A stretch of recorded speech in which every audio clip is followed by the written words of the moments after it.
Good morning बच्चों, home science study के channel पर आप सभी का बहुत बहुत स्वागत है। बच्चों, पिछली वीडियो में हमने अध्ययन किया था 8th क्लास की सामाजिक विज्ञान में इतिहास में पाठ 7 का भारत में नवजागरण, है ना। आज हम अध्ययन करेंगे पाठ 8 इतिहास में ही कक्षा 8 का, जिसका नाम है भारत में राष्ट्रवाद का उदय एवं विकास। तो चलिए बच्चों स्टार्ट करते हैं। सबसे पहले देखते हैं बहुविकल्पीय प्रश्न। सबसे पहला प्रश्न है, कांग्रेस का प्रथम अधिवेशन हुआ था का। ऑप्शन देती हूँ बच्चों 18 का वाला 1885 ईस्वी में, ख 1880 ईस्वी में और ग 1886 ईस्वी में और घ है 1890 ईस्वी में। तो इसका सही आंसर है बच्चों क वाला 1885 ईस्वी में क्या हुआ था, कांग्रेस का प्रथम अधिवेशन हुआ था। बहुविकल्पीय में दूसरा प्रश्न लेते हैं बच्चों, वंदे मातरम गीत के रचयिता थे कौन।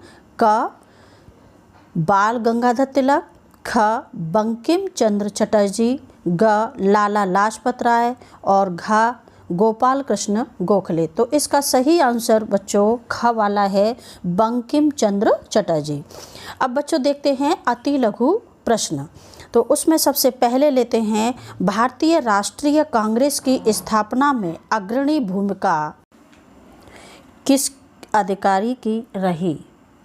तो आंसर है बच्चों भारतीय राष्ट्रीय कांग्रेस की स्थापना श्री एलन ऑक्टेवियन ह्यूम नामक अधिकारी की रही, जो एक रिटायर्ड अधिकारी थे, अवकाश प्राप्त अधिकारी थे।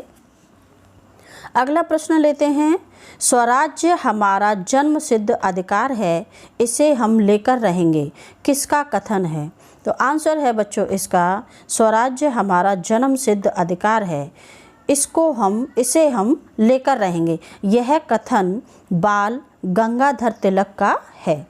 अगला प्रश्न लेते हैं बच्चों, भारतीय मुस्लिम लीग की स्थापना किस सन में हुई थी।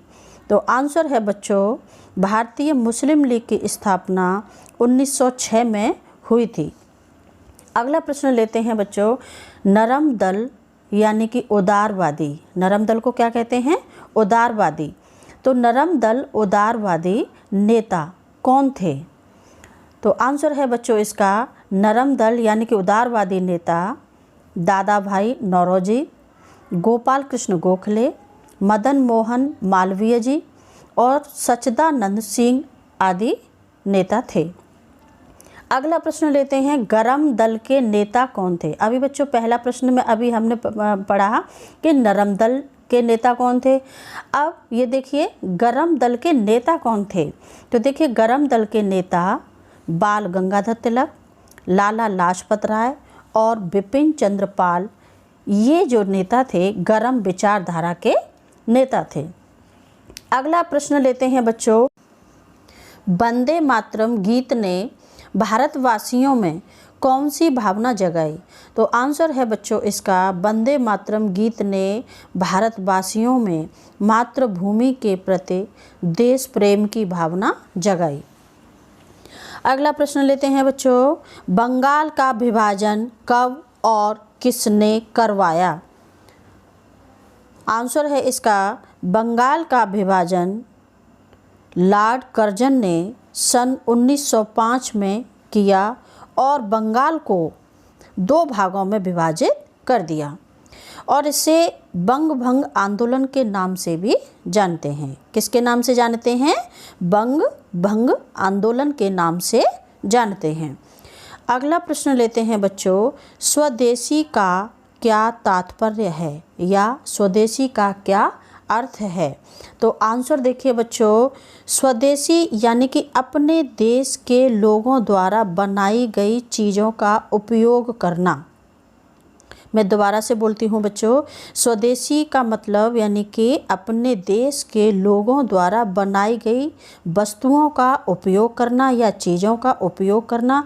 वो चाहते थे कि हम अपने उद्योग लगाएंगे और अपने स्कूल कॉलेज खोलेंगे, गांव के लोगों की समस्याओं को दूर करेंगे। ये क्या था? स्वदेशी लोगों की भावनाएं थी जो वो चाहते थे। अगला प्रश्न लेते हैं बच्चों, प्रथम विश्व युद्ध कब आरंभ हुआ था? प्रथम विश्व युद्ध कब आरंभ हुआ था? तो आंसर है इसका बच्चों, प्रथम विश्व युद्ध सन 1914 ईस्वी में आरंभ हुआ था। इस युद्ध में अंग्रेज़ों ने युद्ध में लड़ने के लिए भारतीय जनता और भारतीय साधनों का पूरी तरह से उपयोग किया था। यानी भारतीय लोगों का सहारा लिया था, है ना, जनता का सहारा लिया था और भारतीय साधनों का भी उपयोग किया था। अगला प्रश्न लेते हैं बच्चों, गदर पार्टी की स्थापना कब और किसने की? गदर पार्टी की स्थापना कब और किसने की? तो आंसर है बच्चों इसका, गदर पार्टी की स्थापना भारत से बाहर रहने वाले लोग, जैसे कि अमेरिका में, कनाडा में जो भारतीय लोग जो बसे हुए थे, जो देशभक्त लोग थे, उन्होंने 1913 ईस्वी में गदर पार्टी की स्थापना की थी। और इस दल के प्रमुख नेता थे लाला हरदयाल, और भी अन्य इसमें नेता थे इनके साथ, जैसे कि अन्य सदस्यों में रास बिहारी बोस, राजा महेंद्र प्रताप और बरकत उल्लाह, उबैद उल्लाह सिंधी और भगवान सिंह और सोहना सिंह बखना आदि। ये लोग थे किनके साथ? लाला हरदयाल के साथ, जिन्होंने गदर पार्टी की स्थापना की थी। अगला प्रश्न लेते हैं बच्चों, डाक तथा संचार व्यवस्था कब से आरंभ हुई थी? तो आंसर है बच्चों इसका, डाक तथा संचार व्यवस्था सन 1850 ईस्वी के उपरांत आरंभ हुई थी।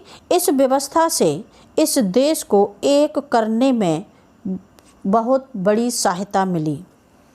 अगला प्रश्न लेते हैं बच्चों, होम रूल आंदोलन क्या है? होम रूल आंदोलन क्या है? तो आंसर है बच्चों इसका, होम रूल आंदोलन एक ब्रिटिश साम्राज्य के अधीन यानी कि उस समय हमारा भारत देश जो है क्या था? ब्रिटिश शासन के अधिकार में था। तो इसलिए इसको क्या कहते हैं? ब्रिटिश साम्राज्य के अधीन रहते हुए संवैधानिक तरीके से, यानी कि कानूनी तरीके से, नियम और कानूनी तरीके से स्वशासन यानी अपना शासन प्राप्ति के लिए चलाया जाने वाला एक आंदोलन था। क्या कौन सा था? होम रूल आंदोलन। तो बच्चों ये थे हमारे पाठ 8 के महत्वपूर्ण प्रश्न। बच्चों वीडियो कैसा लगा? अच्छा लगा तो लाइक करें, और अगर चैनल को सब्सक्राइब नहीं किया है तो चैनल को सब्सक्राइब भी करें। धन्यवाद।